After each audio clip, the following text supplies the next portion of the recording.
राम राम राम राम राम राम राम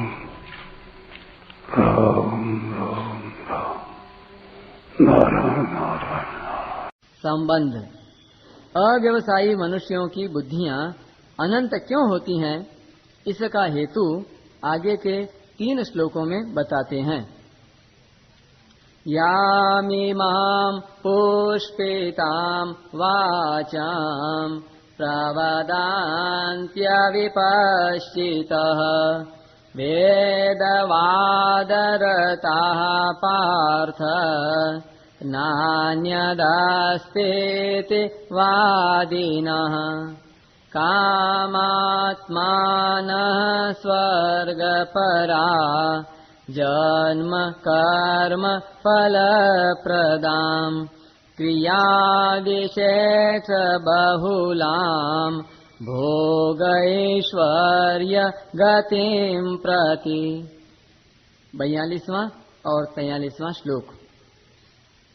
हे पृथानंदन, जो कामनाओं में तन्मय हो रहे हैं, स्वर्ग को ही श्रेष्ठ मानने वाले हैं, वेदों में कहे हुए सकाम कर्मों में प्रीति रखने वाले हैं, भोगों के सिवाय और कुछ है ही नहीं ऐसा कहने वाले हैं, वे अविवेकी मनुष्य इस प्रकार की जिस पुष्पित यानी दिखाऊ शोभायुक्त वाणी को कहा करते हैं, जो कि जन्म रूपी कर्म फल को देने वाली है तथा भोग और ऐश्वर्य की प्राप्ति के लिए बहुत सी क्रियाओं का वर्णन करने वाली हैं।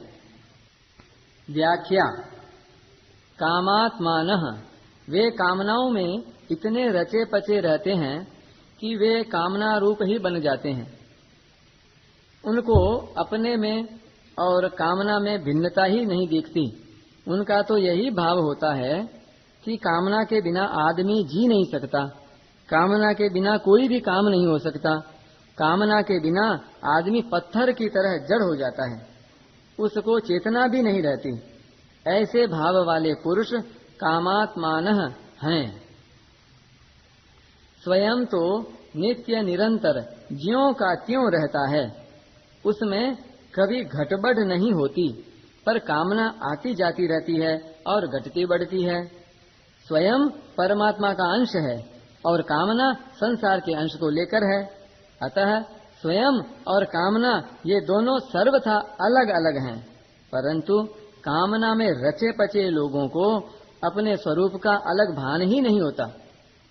स्वर्ग पराहा, स्वर्ग में बढ़िया से बढ़िया दिव्य भोग मिलते हैं, इसलिए उनके लक्ष्य में स्वर्ग ही सर्वश्रेष्ठ होता है और वे उसकी प्राप्ति में ही रात दिन लगे रहते हैं।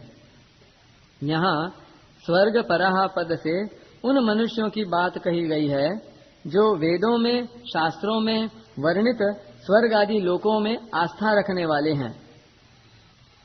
वेदवाद रतः पार्थ नान्यदस्तीति वादिनः, वे वेदों में कहे हुए सकाम कर्मों में प्रीति रखने वाले हैं, अर्थात वेदों का तात्पर्य वे केवल भोगों में और स्वर्ग की प्राप्ति में मानते हैं, इसलिए वे वेदवाद रतः हैं।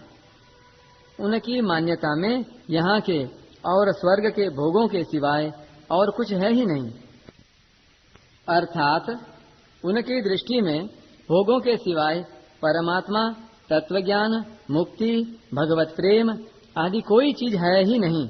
अतः वे भोगों में ही रचे पचे रहते हैं, भोग भोगना उनका मुख्य लक्ष्य रहता है।